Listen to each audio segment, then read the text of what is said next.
ایک یہودی عورت نے سلطان صلاح الدین ایوبی سے کہا، خنزیر کا گوشت مجھے بہت پسند ہے، اسلام نے اسے بلا وجہ کیوں حرام کیا ہے؟ سلطان نے کہا، خنزیر کا پکا ہوا گوشت لے کر آؤ۔ وہ عورت خنزیر پکا کر لائی۔ سلطان نے کہا، اس میں سے ایک بوٹی نکالو اور اس کے 2 ٹکڑے کرو۔ جیسے ہی اس عورت نے بوٹی کے بسم اللہ الرحمن الرحیم، کیا واقعی ایک ایسا سوال تھا جس نے سلطان صلاح الدین ایوبی جیسے عظیم فاتح کو چند لمحوں کے لیے خاموش کر دیا تھا۔ آخر خنزیر اگر اتنا ہی ناپاک اور حرام ہے تو اللہ تعالیٰ نے اسے کیوں پیدا کیا؟ اور اگر اللہ نے پیدا کیا ہے تو پھر اسے کھانا جائز کیوں نہیں؟ یہ وہ سوالات تھے جو ایک دن سلطان صلاح الدین ایوبی کے دربار میں گونج رہے تھے۔ روایت کے مطابق 4 یہودی علماء سلطان کے سامنے حاضر ہوئے۔ ان کے چہروں پر اعتماد تھا اور ان کی آنکھوں میں ایک عجیب سی جستجو تھی۔ انہوں نے سلطان سے کہا کہ آپ لوگ گائے اور بکری کو حلال کہتے ہیں، ان کا گوشت کھاتے ہیں، لیکن خنزیر کو حرام قرار دیتے ہیں، آخر ایسا کیوں؟ اگر خنزیر واقعی اتنا برا اور ناپاک جانور ہے تو اللہ پاک نے اسے پیدا ہی کیوں کیا؟ اگر آپ ہمیں اس سوال کا جواب ایسا دے دیں جو عقل کو مطمئن کر دے تو ہم اسلام قبول کر لیں گے۔ دربار میں خاموشی چھا گئی۔ ہر شخص سلطان کی طرف دیکھنے لگا۔ سوال بظاہر سادہ تھا لیکن اس کے پیچھے ایک گہرا اعتراض چھپا ہوا تھا۔ سلطان نے چند لمحے سر جھکائے رکھا۔ ایسا محسوس ہو رہا تھا جیسے وہ جواب کے ہر پہلو پر غور کر رہے ہوں۔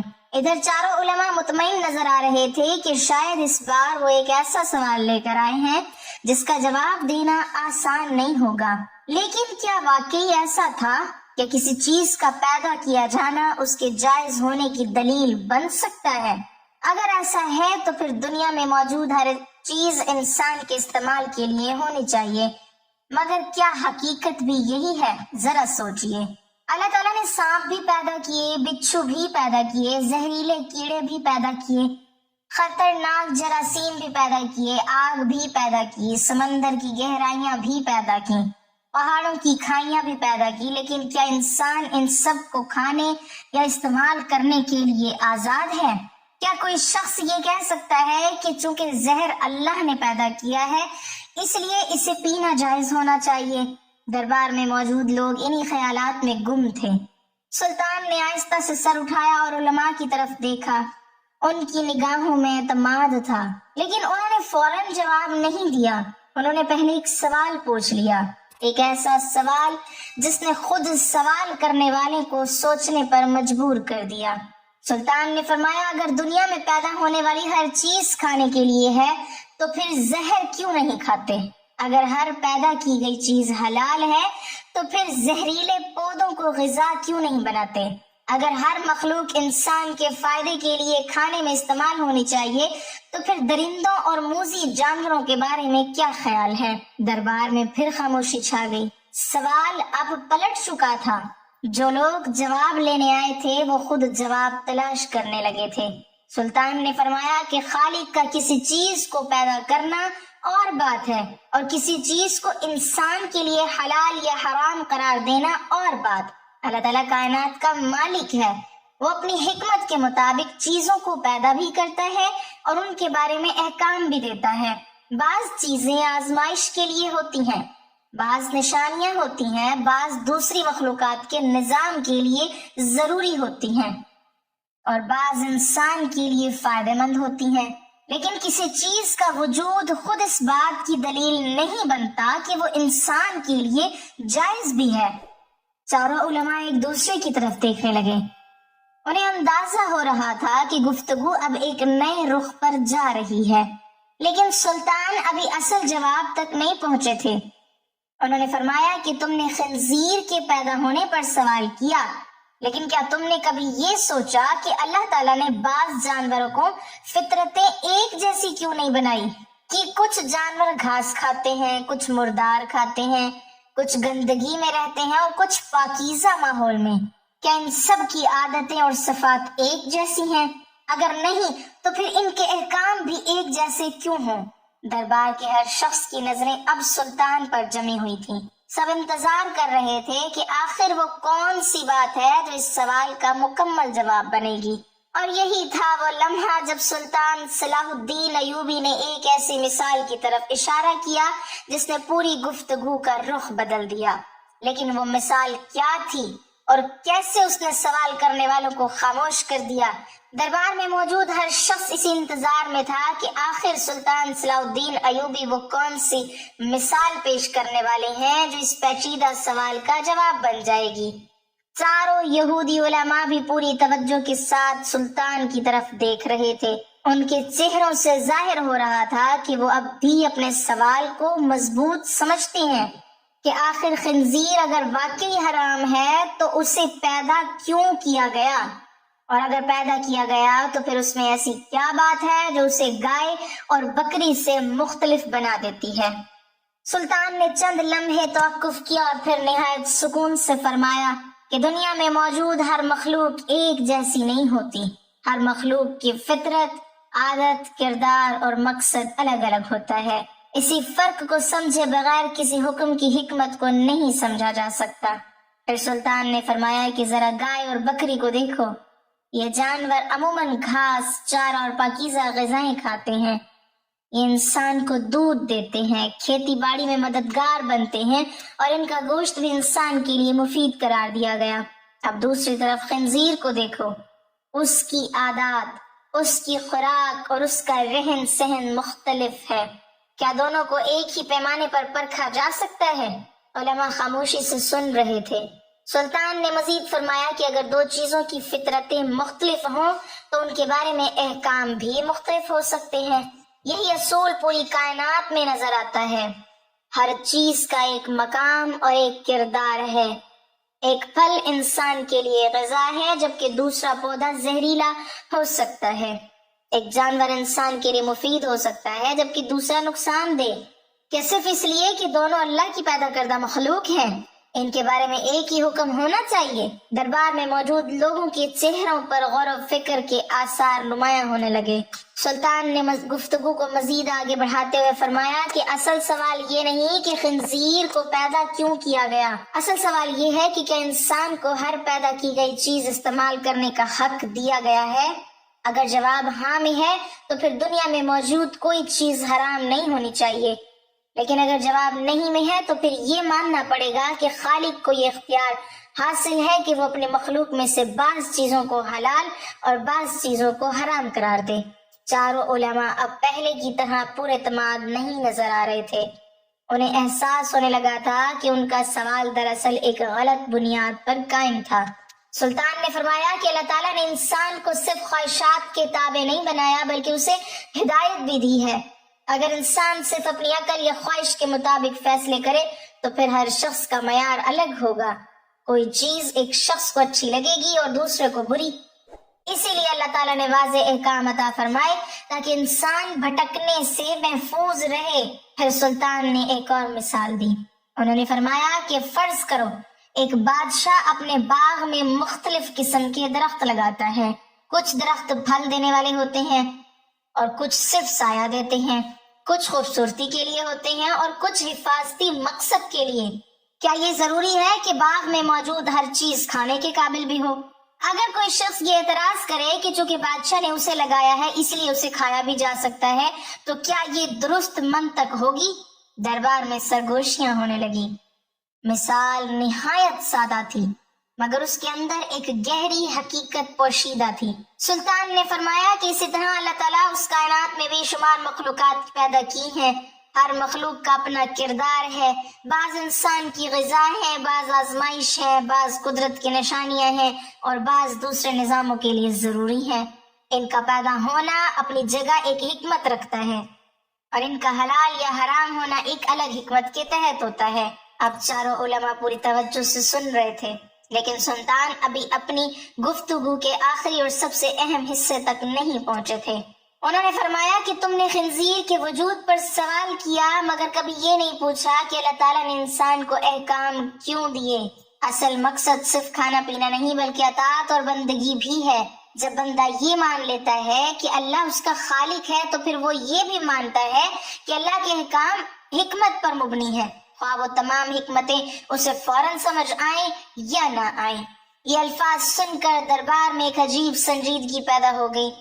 ہر شخص محسوس کر رہا تھا کہ گفتگو اب اپنے فیصلے کن مرحلے کے قریب پہنچ رہی ہے، لیکن ابھی وہ جواب باقی تھا جس نے اس پوری بحث کو مکمل کرنا تھا۔ وہ نقطہ باقی تھا جس کے بعد سوال کرنے والوں کے پاس مزید کوئی اعتراض باقی نہ رہا۔ آخر وہ کون سا جواب تھا؟ اور سلطان نے ایسا کیا فرمایا کہ چاروں علماء حیرت میں ڈوب گئے۔ اب دربار کی فضا پہلے سے بالکل مختلف ہو چکی تھی۔ جو سوال ابتدا میں ایک مضبوط اعتراض معلوم ہو رہا تھا، اب آہستہ آہستہ اپنی بنیاد کھوتا جا رہا تھا۔ چاروں یہودی علماء خاموشی سے سلطان صلاح الدین ایوبی کی گفتگو سن رہے تھے۔ سلطان نے ان کی طرف دیکھا اور فرمایا کہ تم نے خنزیر کے پیدا ہونے پر سوال کیا، لیکن شاید تم نے اس پہلو پر غور نہیں کیا کہ اللہ تعالیٰ کے احکام صرف مادی فائدے اور نقصان تک محدود نہیں ہوتے۔ بعض اوقات ایک حکم کے پیچھے ایسی حکمتیں ہوتی ہیں جو انسان کی عقل کی پہنچ سے کہیں زیادہ وسیع ہوتی ہیں۔ اگر ہر چیز کی مکمل حکمت جاننے کے بعد ہی انسان حکم مانے تو پھر ایمان اور اطاعت کا مفہوم ہی باقی نہیں رہتا۔ سلطان نے فرمایا کہ ایک سچا بندہ پہلے اپنے رب کی حکمت پر اعتماد کرتا ہے، پھر جتنا علم اسے حاصل ہوتا ہے اس کے مطابق حکمتوں کو سمجھنے کی کوشش کرتا ہے۔ لیکن حکم کی بنیاد صرف یہ نہیں ہوتی کہ انسان ہر راز کو جان لے۔ دربار میں موجود لوگ پوری توجہ کے ساتھ سن رہے تھے۔ سلطان نے فرمایا کہ تم خود اپنی زندگی میں ایسے بے شمار فیصلے کرتے ہو جن کے تمام پہلو تمہارے علم میں نہیں ہوتے۔ ایک مریض دوا کھاتا ہے کیونکہ اسے طبیب پر اعتماد ہوتا ہے، حالانکہ اسے دوا کے ہر جز اور ہر کیمیائی اثر کا علم نہیں ہوتا۔ ایک مسافر کشتی میں سوار ہوتا ہے کیونکہ اسے ملاح پر بھروسہ ہوتا ہے، حالانکہ اسے سمندر کی ہر گہرائی اور ہر خطرے کا علم نہیں ہوتا۔ جب دنیاوی معاملات میں انسان اعتماد کو قبول کر لیتا ہے تو پھر کائنات کے خالق کی حکمت پر اعتماد کیوں مشکل محسوس ہوتا ہے؟ علماء خاموش تھے۔ سلطان نے محسوس کیا کہ گفتگو اب اصل نقطے کے قریب پہنچ رہی ہے۔ انہوں نے فرمایا کہ تمہارا سوال دراصل خنزیر کے بارے میں نہیں بلکہ اختیار اور حکمت کے بارے میں ہے۔ اگر اللہ تعالیٰ خالق ہے تو کیا اسے یہ حق حاصل نہیں کہ وہ اپنی مخلوق کے لیے حدود مقرر کرے؟ اگر ایک بادشاہ اپنی سلطنت میں قوانین نافذ کر سکتا ہے، اگر ایک استاد اپنے شاگردوں کے لیے اصول مقرر کر سکتا ہے، اگر ایک باپ اپنے گھر کے لیے قواعد بنا سکتا ہے، تو پھر پوری کائنات کے مالک کو یہ حق کیوں حاصل نہیں ہوگا؟ دربار میں موجود کئی افراد کے چہروں پر اطمینان کے آثار نمایاں ہونے لگے۔ سلطان نے فرمایا کہ غور کرو، دنیا میں کتنی چیزیں ایسی ہیں جو انسان کے سامنے موجود ہیں لیکن اس کے لیے جائز نہیں۔ کسی دوسرے کا مال موجود ہے لیکن اسے لینا حرام ہے، کسی دوسرے کا حق موجود ہے لیکن اس پر قبضہ کرنا ناجائز ہے۔ کیا صرف موجود ہونے سے کوئی چیز حلال ہو جاتی ہے؟ اگر نہیں تو پھر خنزیر کے وجود کو اس کے حلال ہونے کی دلیل سے کیسے بنایا جا سکتا ہے؟ یہ سوال سن کر علماء کے چہرے بدلنے لگے۔ سلطان نے فرمایا کہ اصل مسئلہ یہ ہے کہ انسان کبھی کبھی اپنی خواہش یا اپنی منطق کو حتمی معیار سمجھ لیتا ہے، حالانکہ محدود عقل ہر حقیقت کا احاطہ نہیں کر سکتی۔ آج سے 100 سال پہلے لوگ بہت سی چیزوں کے بارے میں نہیں جانتے تھے جو آج عام علم بن چکی ہیں۔ اس سے معلوم ہوتا ہے کہ انسان کا علم بدلتا رہتا ہے، بڑھتا رہتا ہے، لیکن اللہ کا علم کامل اور ہمیشہ سے کامل ہے۔ اسی لیے اللہ کے احکام انسانی اندازوں کے محتاج نہیں ہوتے۔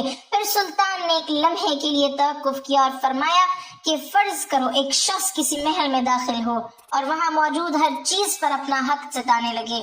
وہ کہے کہ چونکہ یہ چیزیں میری نظروں کے سامنے ہیں اسی لیے میں انہیں استعمال کر سکتا ہوں۔ کیا کوئی عقل مند انسان اس منطق کو قبول کرے گا؟ ہرگز نہیں۔ سب سے پہلے یہ دیکھا جائے گا کہ مالک کون ہے اور مالک نے کیا اجازت دی ہے۔ یہی اصول پوری کائنات پر بھی لاگو ہوتا ہے۔ یہ دنیا اللہ کی ملکیت ہے، مخلوق اللہ کی مخلوق ہے، اور حلال اور حرام کا اختیار بھی اللہ ہی کے پاس ہے۔ اب دربار پر گہری خاموشی طاری تھی۔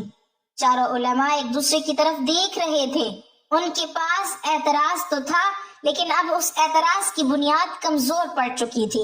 سلطان نے فرمایا کہ تم نے یہ پوچھا تھا کہ اگر خنزیر ناپاک ہے تو اللہ نے اسے پیدا کیوں کیا، لیکن اب تم خود دیکھ سکتے ہو کہ کسی چیز کا پیدا ہونا اور کسی چیز کا انسان کے لیے جائز ہونا دو الگ حقیقتیں ہیں۔